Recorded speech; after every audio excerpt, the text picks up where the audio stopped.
Number 1 is OJ Simpson. On the night of September 13, 2007, former NFL star OJ Simpson entered room 1203 at the Palace Station Hotel in Las Vegas with 5 men at his side. Inside, sports memorabilia dealers Bruce Fromong and Alfred Beardsley had laid out items tied to Simpson's past.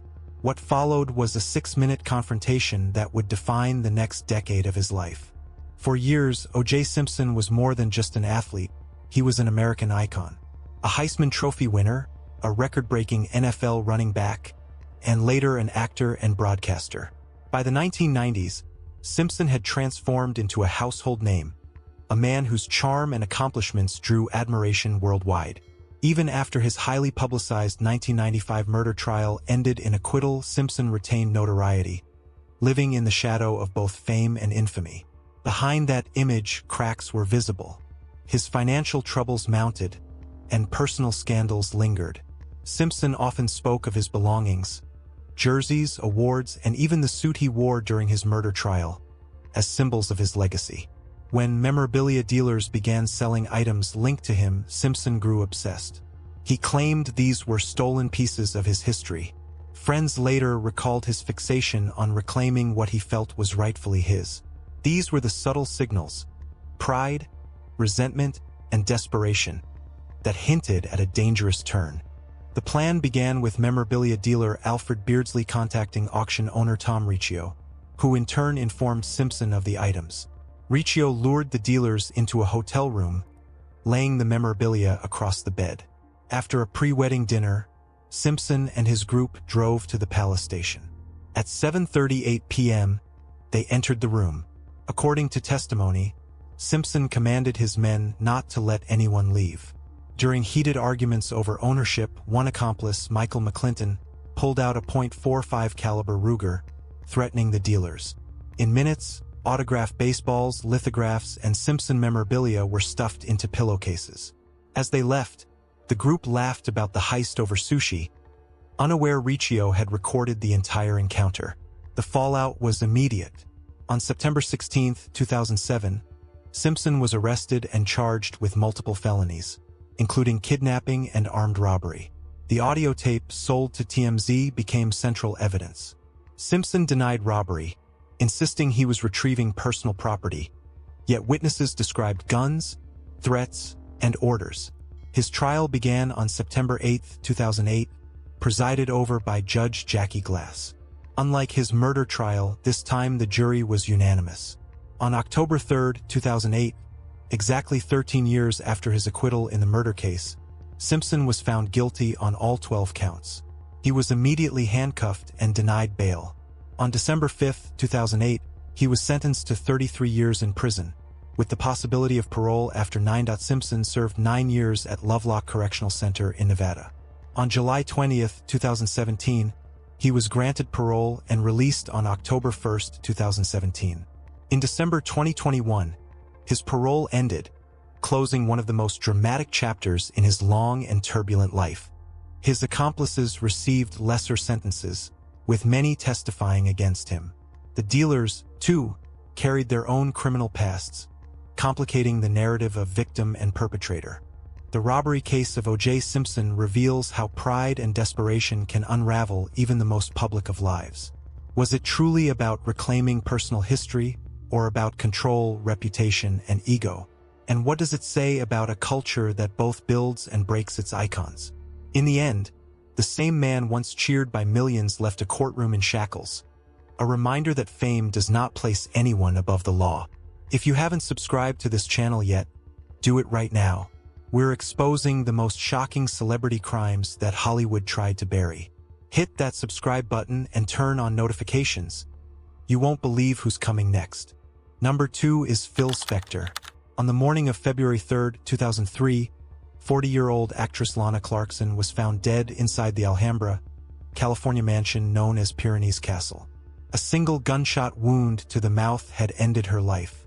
The man inside with her that night was Phil Spector, legendary music producer.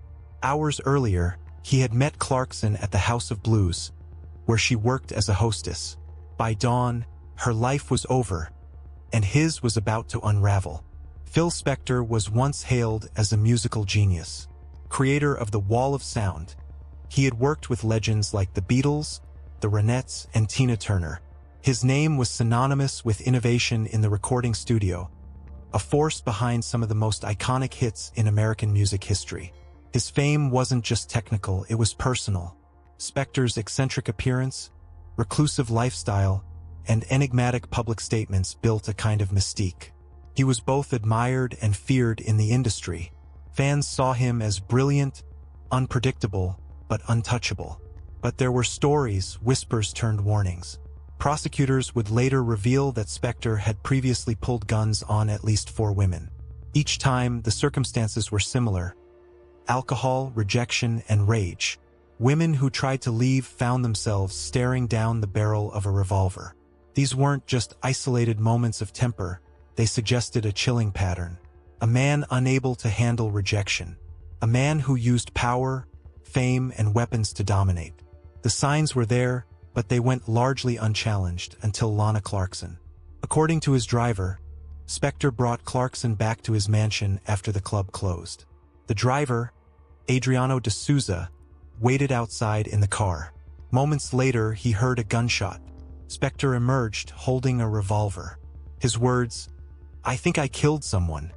Inside, Lana Clarkson's body was found slumped in a chair. Her teeth were shattered, a revolver pressed into her mouth. Spector's fingerprints were not on the weapon, but the implications were clear. The trial began in 2007. Spector remained free on $1 million bail. His legal team shifted repeatedly: 3 different sets of attorneys, conflicting strategies, and forensic experts accused of withholding evidence. The first trial ended in a mistrial. 10 of the 12 jurors had voted to convict, but the vote wasn't unanimous. In October 2008, the second trial began, this time without cameras. On April 13, 2009, a jury found Phil Spector guilty of second-degree murder. He was also convicted of using a firearm in the commission of the crime, which added 4 years to his sentence. On May 29, 2009, he was sentenced to 19 years to life in a California state prison. He appealed repeatedly to the California courts, to the U.S. Supreme Court. All were denied. Spector served his sentence at the California healthcare facility.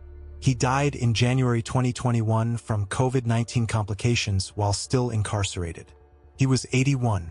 Lana Clarkson, the victim, was remembered as a spirited, warm, and kind woman.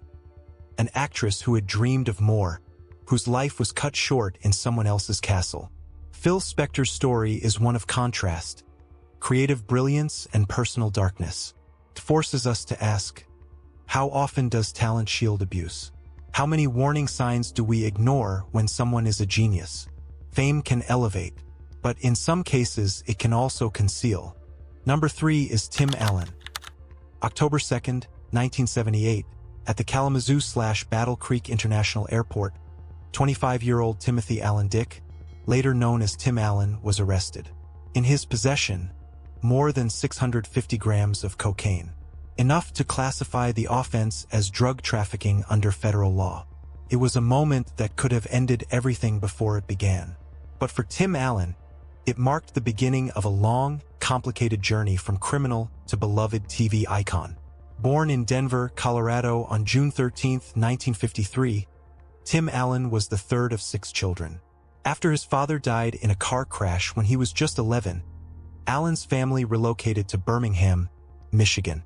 He attended Seaholm High School, where he developed a love for theater and music before eventually graduating from Western Michigan University with a degree in communications. But in 1978, Allen wasn't a household name. He was a struggling stand-up comic, trying to find his place in the world. The comedy scene was competitive and money was scarce. The choices he made during that time would come to define the next several years of his life. Allen had always been drawn to risk. Even as a young man, he had a rebellious streak. The red flag came in the form of fast money. 650 grams of cocaine doesn't suggest casual use. It suggests intent. Allen later admitted to trafficking and, more notably, provided names of other dealers in exchange for a reduced sentence. It was a decision born out of desperation. and perhaps survival. The punishment for his crime carried a possible life sentence. Instead, by cooperating with authorities, he received 3 to 7 years in federal prison. The fall was steep and public. Allen was arrested and charged with felony drug trafficking. It was a high-stakes operation at an airport in possession of a controlled substance in an amount that suggested serious criminal involvement.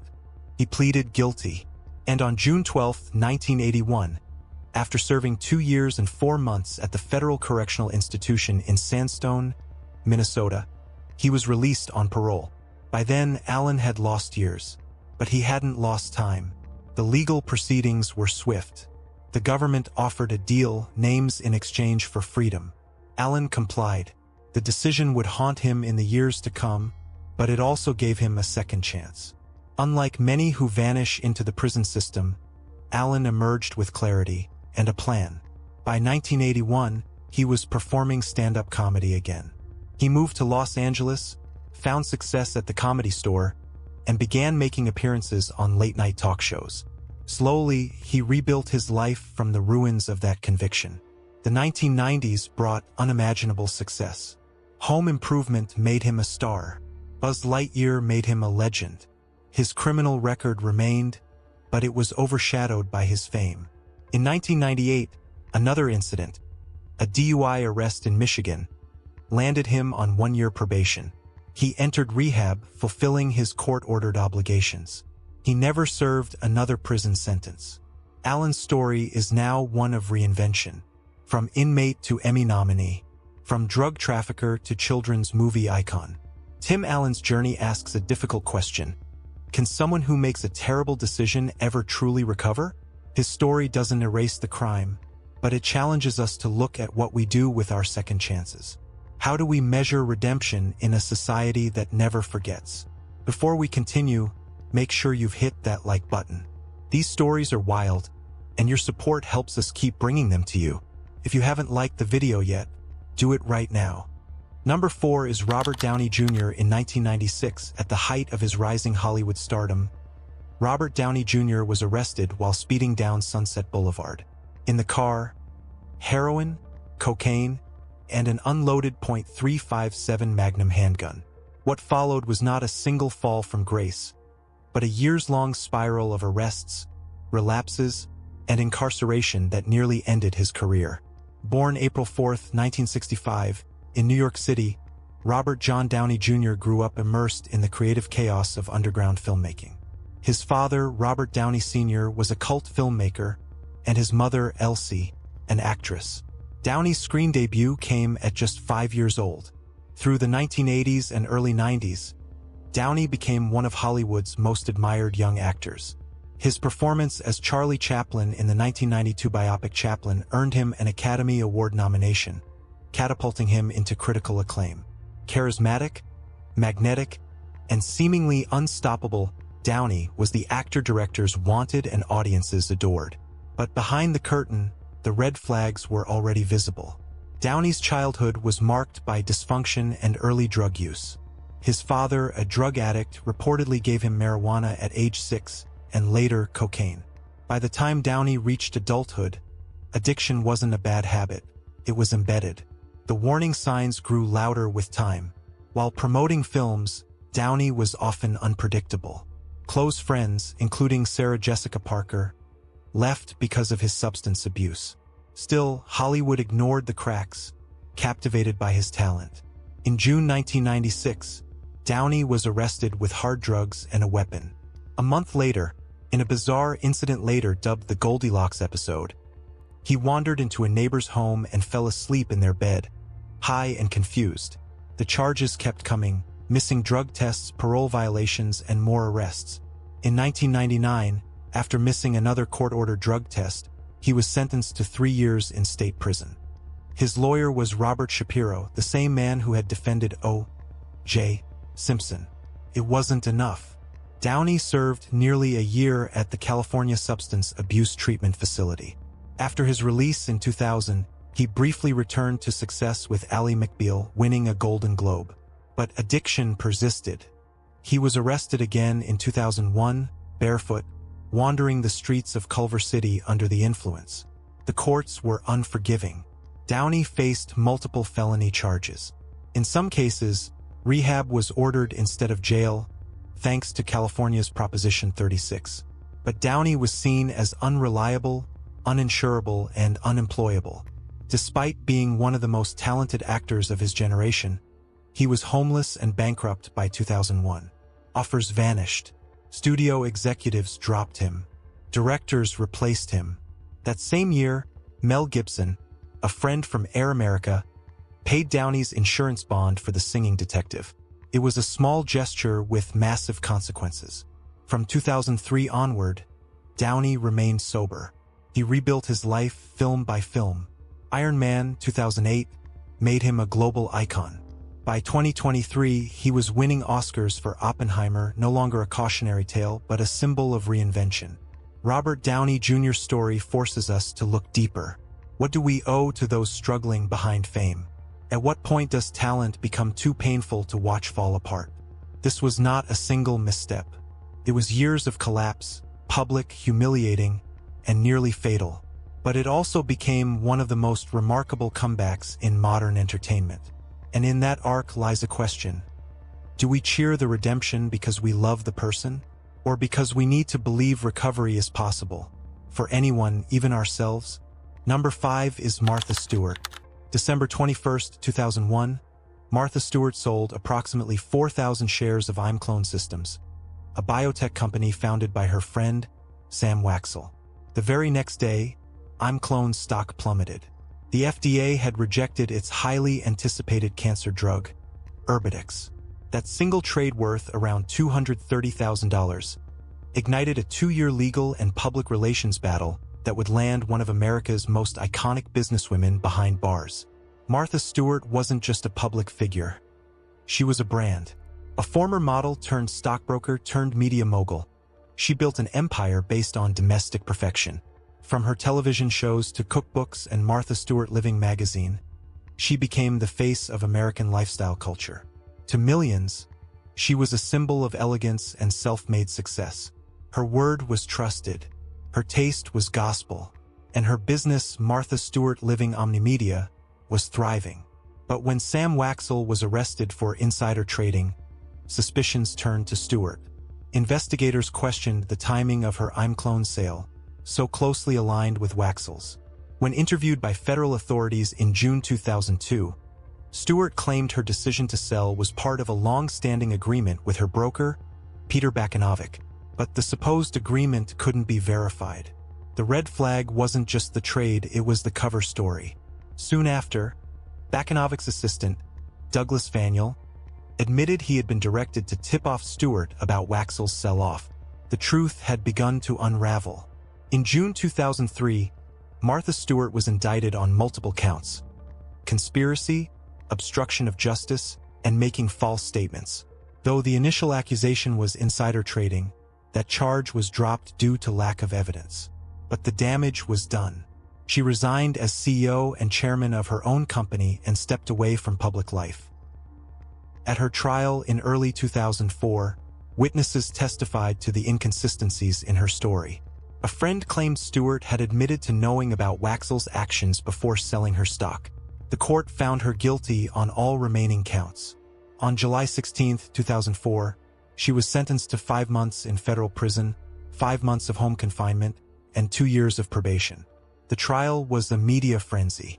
Public opinion was split. Some believed Stewart had been singled out, made an example of. Others saw her conviction as proof that even the powerful could be held accountable. Letters of support poured in to the presiding judge, over 1,500, including from celebrities like Bill Cosby and Rosie O'Donnell. Judge Miriam Cederbaum cited those letters as evidence of Stewart's character, opting for a lighter sentence. Stewart served her time at a minimum security prison in West Virginia, beginning in October 2004. Her release came in March 2005, followed by house arrest at her 153-acre Bedford estate in New York. Surprisingly, her business didn't collapse. In fact, Martha Stewart Living Omnimedia's stock quadrupled during her incarceration. She quickly returned to TV with 2 new shows and resumed her place in the public eye. The domestic icon was now a convicted felon, But she never vanished. She adapted.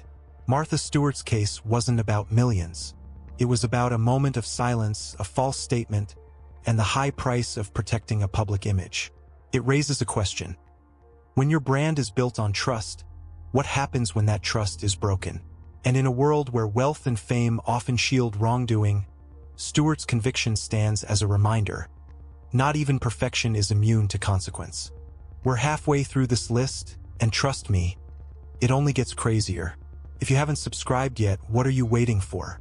Hit that subscribe button and turn on notifications so you never miss an upload. Number 6 is Lindsay Lohan. May 2007, Lindsay Lohan was arrested for driving under the influence. She was just 20 years old. By July of that same year, she'd be arrested again. This time, for possession of cocaine, driving with a suspended license, and a second DUI. These weren't isolated mistakes. They were the beginning of a legal spiral that would stretch nearly a decade. Lohan was a child star with a promising future. Born into a chaotic family, she grew up fast. Too fast. Her acting talent was undeniable.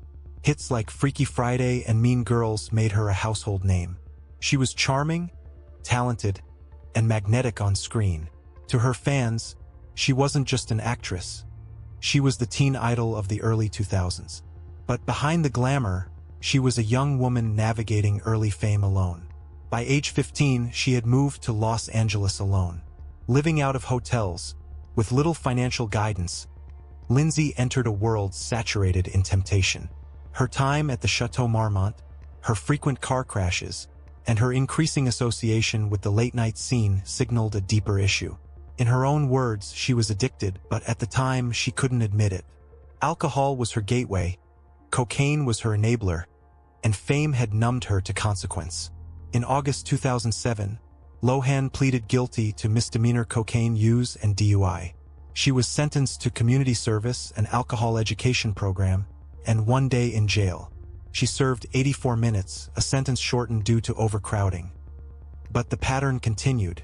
In 2010, she missed a court date after traveling to Cannes. She violated probation, failed drug tests, and was sentenced to 90 days in jail and 90 days of inpatient rehab. She served just 14 days in jail. That same year, she entered Betty Ford Center after another arrest. Her life was no longer about film, it was about survival. From 2007 to 2015, Lindsay cycled through 6 court-mandated rehab stints, spending over 250 days in treatment.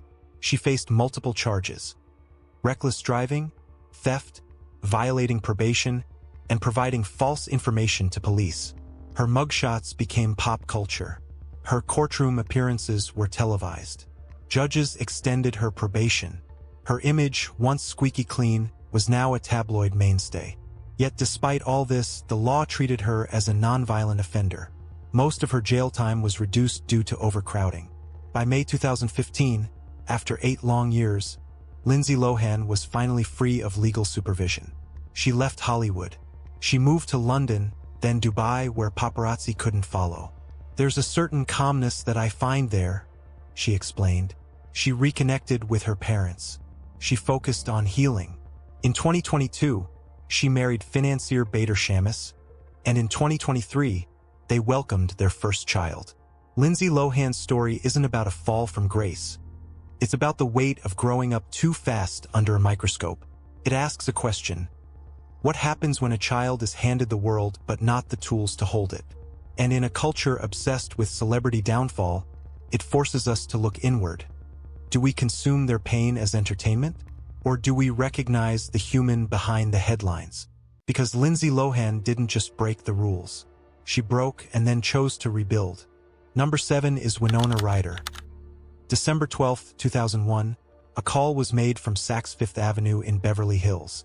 A security officer had detained a woman accused of shoplifting $5,500 worth of luxury merchandise, designer clothes, handbags, and accessories.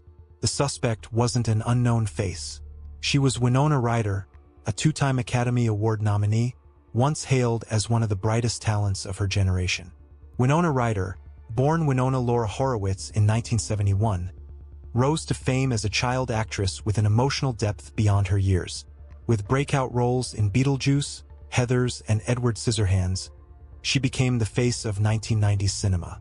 Critics adored her. Fans idolized her. Hollywood trusted her with roles that demanded soul, intellect, and authenticity.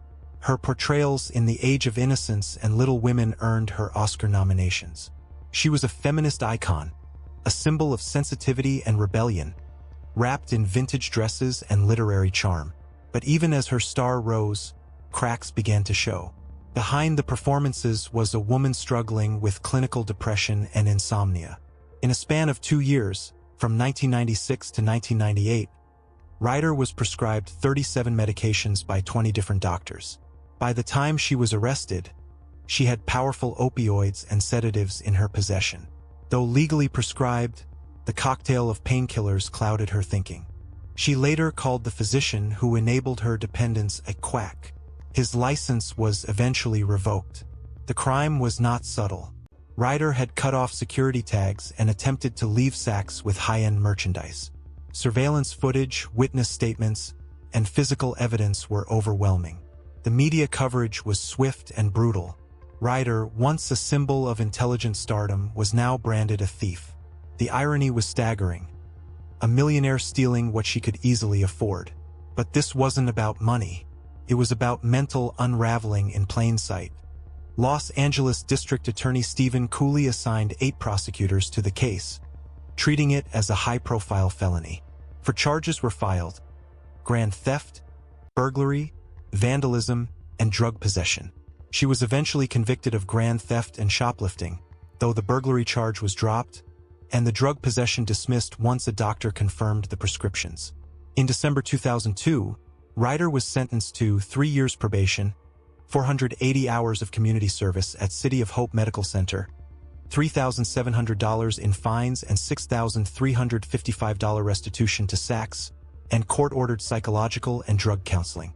Deputy DA and Rundle criticized her defense for trotting out the body of a dead child, referencing Ryder's earlier work with the Polly Klaas Foundation.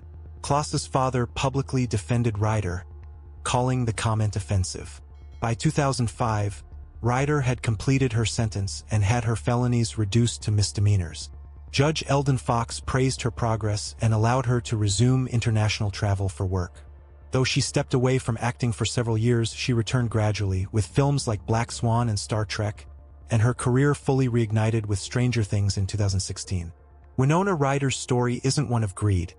It's one of emotional collapse masked by fame. What does it say about a system that medicates pain but doesn't listen to it? What happens when we applaud a woman for her depth on screen, but ignore her struggle off it? In the end, this wasn't just a shoplifting case. It was a public unraveling of a private battle, one that reminds us that even icons can break. And sometimes, breaking is how we begin again. Make sure you've liked this video if you're still watching. These celebrity falls from grace are unbelievable, and your likes help us reach more people. If you haven't hit that like button yet, do it now. Number 8 is Wesley Snipes. October 12, 2006, federal prosecutors charged Wesley Snipes with conspiring to defraud the United States. The accusations weren't about drugs or violence, but something less dramatic and far more audacious: tax fraud. The indictment alleged that Snipes, alongside 2 associates, had filed fraudulent refund claims worth over $11 million and failed to file tax returns for multiple years. At the center of the case was a theory used by tax protesters that U.S. income laws didn't apply to him. Born July 31, 1962, in Orlando, Florida, Wesley Snipes grew up in the Bronx.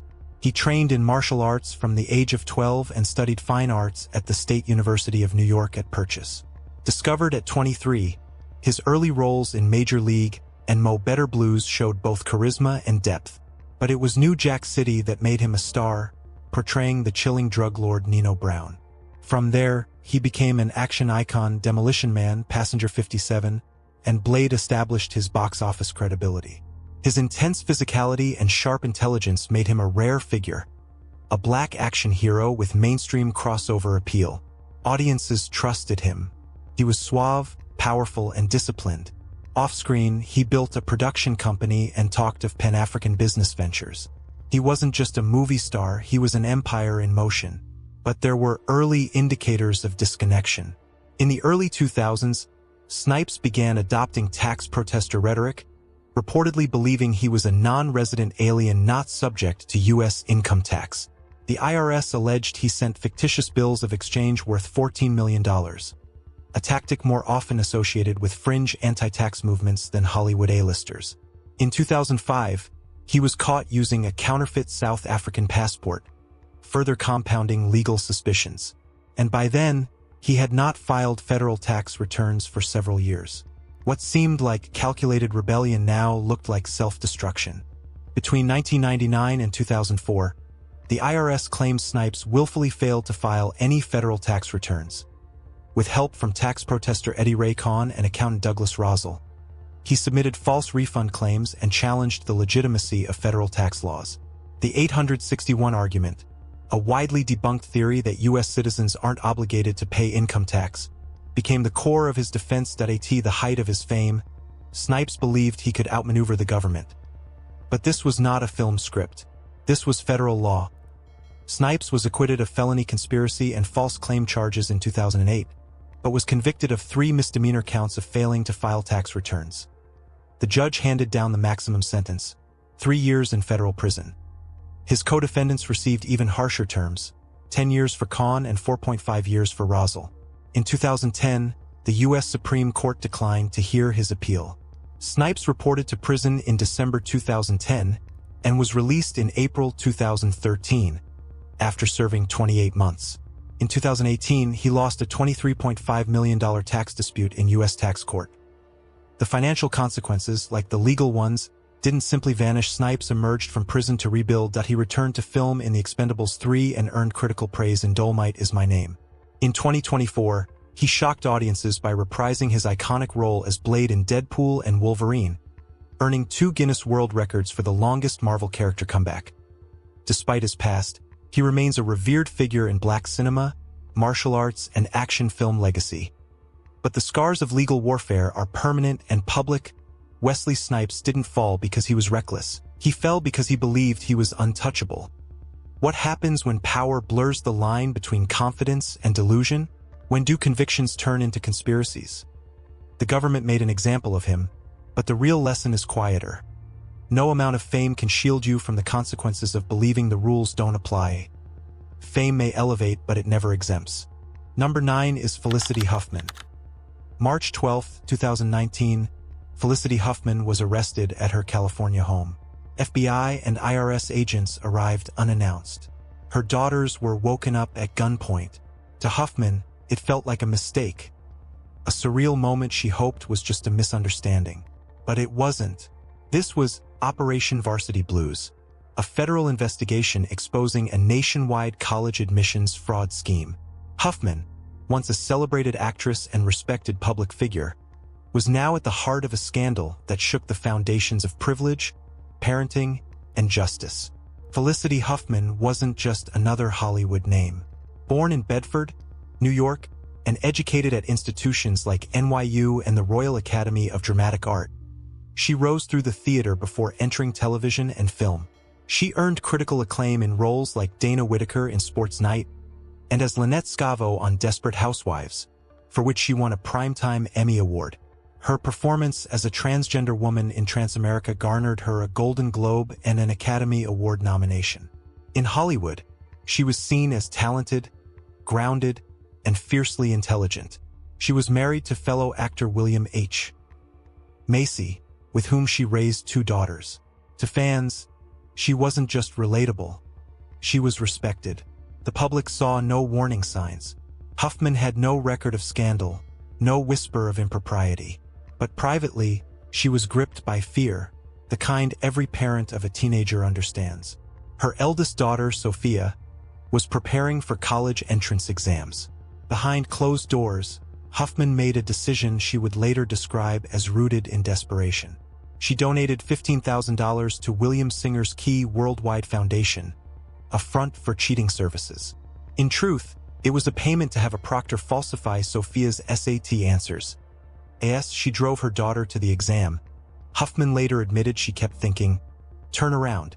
Turn around. She didn't. The payment was disguised as a charitable contribution. But the FBI uncovered the scheme, which included 33 wealthy parents paying for inflated test scores or fake athletic credentials. When Huffman was arrested, she was charged with conspiracy to commit mail fraud and honest services mail fraud. She was the first parent to be sentenced in the operation. The crime wasn't violent. It wasn't flashy, but it revealed something deeply corrosive: the manipulation of opportunity under the guise of parental love. Huffman pleaded guilty and showed public remorse. On September 13, 2019, she was sentenced to 14 days in prison, 250 hours of community service, 1 year of supervised release, and a $30,000 fine. She served 11 days at the Federal Correctional Institution in Dublin, California. Her sentence was short, but the consequences lingered in public perception. Meanwhile, college coaches lost their jobs, and debates about systemic privilege intensified. Today, Huffman is seeking redemption through action. She serves on the board of A New Way of Life, a nonprofit helping female ex-offenders reintegrate. It was there she completed her court-ordered service and chose to stay to end 2023. She broke her silence in an interview, expressing undying shame and acknowledging the internal conflict that led her to commit the crime. Her daughter, unaware of the scheme at the time, now attends Carnegie Mellon University's theater program. Huffman continues to act, but with caution, aware that public forgiveness comes slowly, if at all. Felicity Huffman's story isn't about criminal masterminds or lavish bribery. It's about fear, pressure, and the blurred lines between love and ethics. What does it mean to be a good parent? Is success worth more than integrity? And when justice comes for the privileged, is it ever truly equal? In the age of curated perfection and relentless competition, Huffman's fall reminds us that the real test isn't scored in numbers. It's in the choices made when no one is watching. Number 10 is Jared Fogle. August 23, 1977, Jared Scott Fogle was born in Indianapolis, Indiana, to Norman and Adrian Fogle. He was raised in a Jewish home, celebrated his bar mitzvah in Israel, and was confirmed by his synagogue. By 1995, he had graduated from North Central High School and later from Indiana University Bloomington. At first glance, his life appeared unremarkable until a massive weight loss changed everything. While a college student, Fogle weighed 425 pounds. By 1999, he had lost 245 pounds by walking and eating 2 Subway sandwiches a day.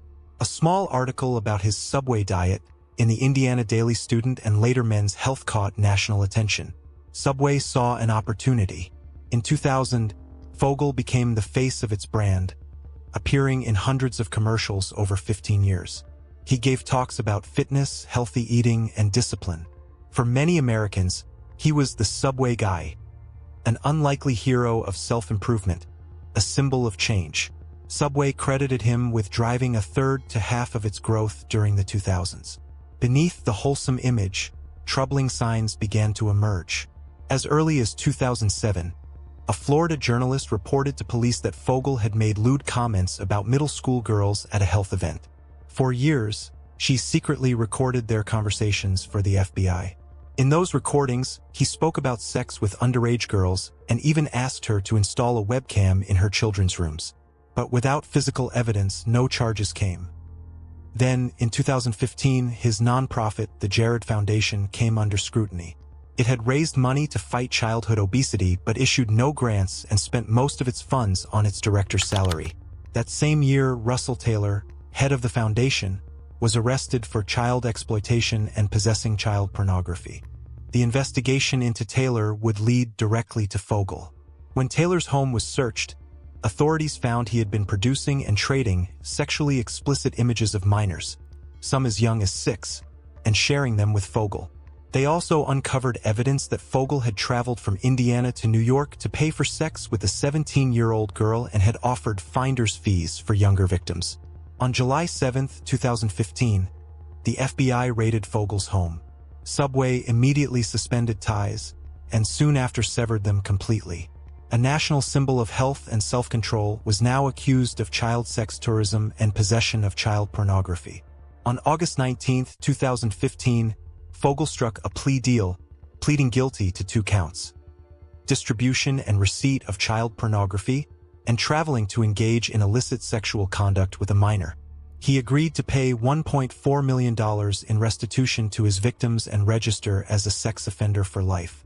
On November 19, 2015, Judge Tanya Walton Pratt sentenced Fogel to 15 years and 8 months in prison. Over 3 years more than prosecutors sought, citing the extreme level of his crimes. He was fined $175,000 and forfeited $50,000 in assets. Fogel is incarcerated at FCI Englewood in Colorado, with his earliest release date set for 2029. Fogel's wife filed for divorce immediately after his plea, obtaining $7 million and custody of their 2 children. Subway, facing lawsuits from associates, cut all references to him. In 2023, a 3-part documentary, Jared from Subway, Catching a Monster, examined his crimes and downfall. From a celebrated pitchman to an inmate convicted of crimes against children, Fogel's transformation was complete. Jared Fogel's story is not only about crime but also about trust betrayed. A man celebrated for self-discipline used his fame to mask exploitation. How do public images shield hidden crimes? What does it say about the power of branding and celebrity? And how can society ensure vigilance without cynicism? His fall reminds us, admiration should never replace accountability, even for the most unlikely heroes.